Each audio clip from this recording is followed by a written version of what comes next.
¿Qué piensas que la comunidad puede ayudar con la alta incidencia de embarazos en adolescentes en la ciudad de Reading? Yo creo que la clave es educación. Es importante que nuestros hijos sepan la información necesaria, la información correcta, y yo creo que la comunicación es muy importante de los padres con los hijos, no solamente empezar desde que son pequeñitos, hablarles sobre cómo funciona el cuerpo, sino más cuando está un poquito más grande, hablarles sobre cómo protegerse para no salir embarazadas. Y una cosa que la gente tiene miedo, muchos padres, es hablarles de traer el tema del embarazo y de la sexualidad porque piensan que le están dando el mensaje de que vayan a tener relaciones. Pero es importante que, por ejemplo, yo como madre, yo quiero que mis hijos tengan la información correcta, yo quiero que venga de mí, que yo sea la primera persona que les hable a ellos. ¿Cuándo piensas que es una buena edad para empezar a tener conversaciones sobre sexo con los niños? Yo pienso que no hay una edad exacta para empezar a hablar de sexo, y yo pienso que no debe ser una sola conversación, debe ser una conversación que se haga siempre, que se tenga siempre con los niños. Y yo pienso que se debe empezar por cuando ya hacen preguntas, preguntarles a ellos qué tú sabes sobre eso. Entonces, dependiendo de lo que ellos respondan, entonces es ahí como uno va a saber cómo manejar el asunto y cómo hablarles.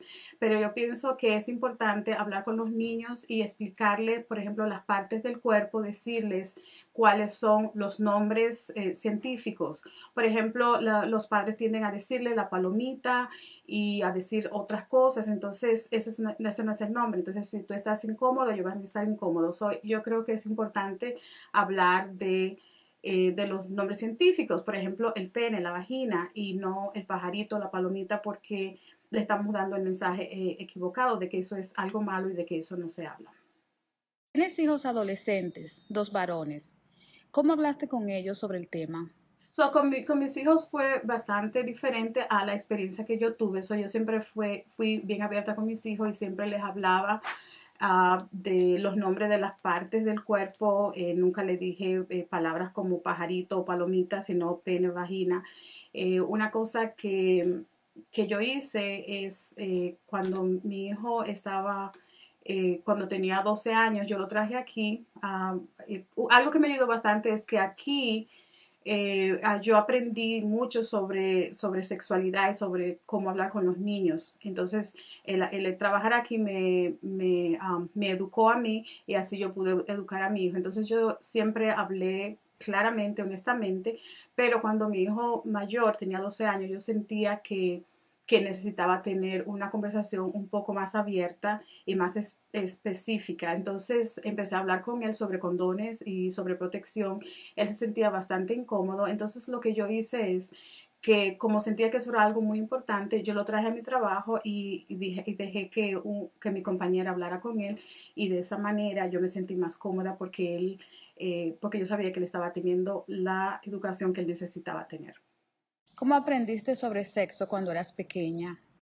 Bueno, yo aprendí sobre sexo hablando con mis amigos y hablando con mis primos. Yo tenía muchos primos y con ellos fue que yo aprendí. ¿Por qué aprendiste con tus amigos y primos y no con tus padres?